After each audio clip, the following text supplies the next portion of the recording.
Okay, welcome to Life with Christy.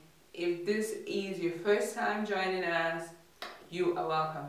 So today I will be talking about the misconceptions of modeling. 5 misconceptions. Okay, one thing that happened is that a lot of friends have been asking me like, what's it about modeling, and they want to model and stuff. And I was just like, okay, I think this is gonna help all those that want to try modeling and they don't know where to start.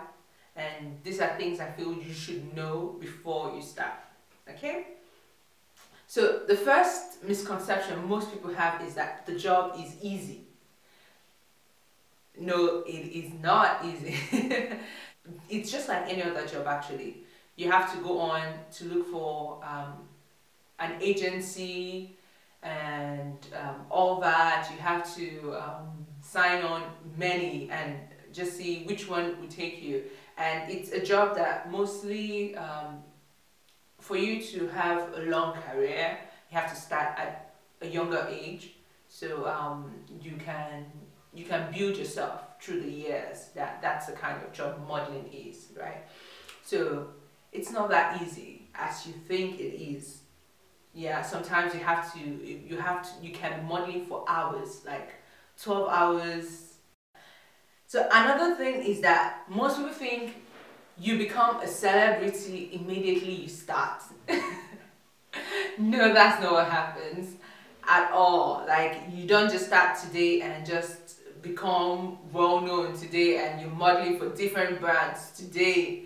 That's not it. Sometimes, yes, you might know people or you are acquainted with some names, right? And you get to start modeling for different people, or you're just scouted by someone already well known in the business, and like that. The same way you have in other jobs, and you start modeling and you're already well known and you become popular, yeah, in this line of business. But you don't just become a celebrity immediately.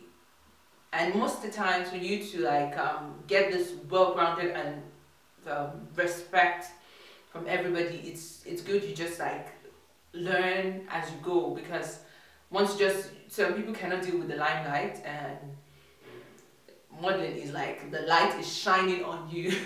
The third point, the third point is that you have to learn a lot of things. A lot of things. You have to be very diverse. You have to be able to learn how to talk. I'm telling you the truth. In modeling, you have to be able to learn how to act. You have to be able to learn mannerism, the way you present yourself. Because different clothes and different designers want you to present it in different ways.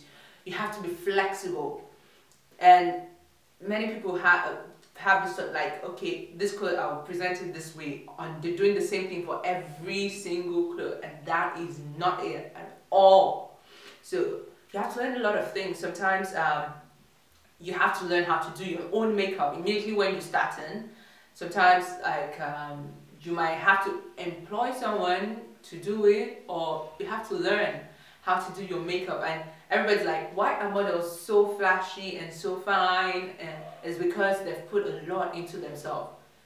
And it's like a model. Just imagine you're an architect and you're building something, right? You take the raw materials and you're trying to mold it into something. It's a model, right? So that's the same way a model is. We're just like human models, forming ourselves to fit that particular clothes, and maybe not fit the particular. And fourthly, you don't really have a steady income. Sometimes in modeling, while starting or being there for some time, and it's not all that, you might not have a steady income. Like, okay, now you can rate it and be like, every year, every month I get $2,000. No, that's not how it's gonna be. Sometimes, yeah, as you model and more designers want you or book you, you go pro, and yeah, you get more money like that. The same way as if you're promoted in a job, right, from one level to another. But like it's not a steady income. It's like you're employed, and then you're not employed for some time, like one day or like that. It's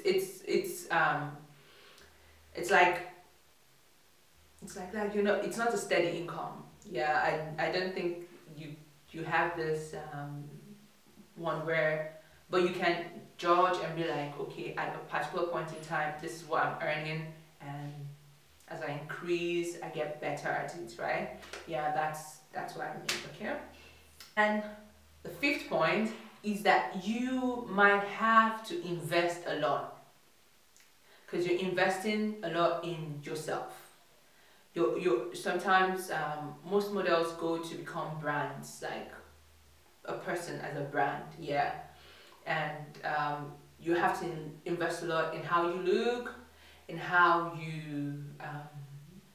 in how you portray yourself, in the dressing, in things like that. So uh, I would say it's not for poor people at all. Sorry, but it's not. But it's for diverse people. Like if you have money and you can think about how to mix, you sometimes you have to even become a stylist and think about, okay, this what will go with me. This my color. This is what shows on me. This what portrays the best of me. Just that, yeah. And then an addition, just for those that waited to the end, is that you might be any size right now. Modeling is not for a particular size, like, okay, depending on what the designer wants actually, but it's not just for like thin people or fat people, or like modeling right now is really diverse, like a lot of sizes and body shapes and difference, and the kind of portrayal of beauty, yeah, and the product that the market wants. So it's different. So don't think because you are a particular shape you won't be chosen. It's just not true. So put yourself out there. That's just it. Put yourself out there and go and fulfill your dreams. I wish you a very wonderful, yeah. I wish you a very wonderful day. From Christy King.